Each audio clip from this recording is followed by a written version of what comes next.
I have hooded eyelids, which I love like 99% of the time. The 1% being whenever I'm probably 3 days out from my period, and then whenever I have to do liquid eyeliner. Over the course of my life as a hooded eyelid haver, though, I have figured out some tips for making the eyeliner process a little bit easier. I'm gonna do one side how I would do like a normal eyelid, and then the other one how I do mine, just to show you the difference. On a normal one, people usually go up a little bit. They can get away with creating a pretty like thick dramatic wing. Already like smearing it all over the place every time I even move my eyelid a little bit.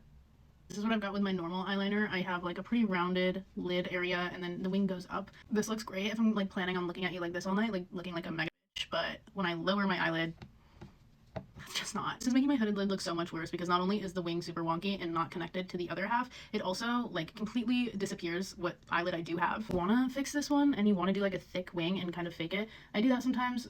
I'll start a line right here. You have to like keep your eye open while you're doing it, or else you're not gonna know where to go. And completely fake like a wing. And once you have that line, you can open your eye a little bit more and like just go straight down. Add like a cool little inner thing just so that it doesn't look so random. It just completely goes away. Which, you know, is part of the fun of hooded lids. I have like a little secret.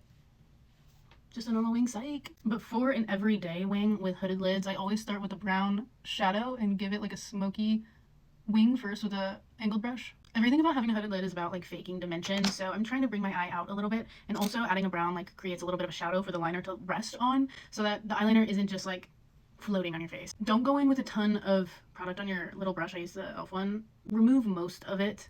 You just want your brush to be really precise, so like I'll rub it against the side to like make sure all the sides are like in line like a paintbrush, but I don't want to like overload my brush because then I lose control, and I'm just gonna do a really thin line directly out. That's all I want to start with. Make the tiniest little triangle leading into your lashes, but don't go further than like your outer lash.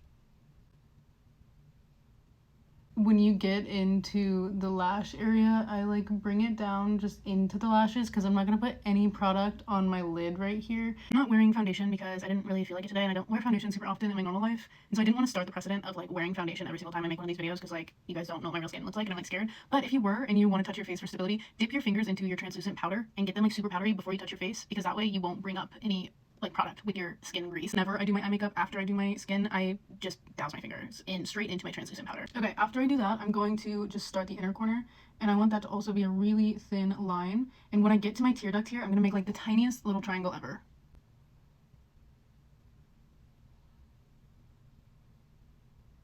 See how both like just go in? It kind of creates the illusion of my eye having more lid space. Once you add your mascara, it like completely fakes the rest of where you put eyeliner on your lid. So it doesn't even look that hooded compared to this side, and I can completely drop my eyebrows and like look at you any kind of way and it doesn't look like wonky.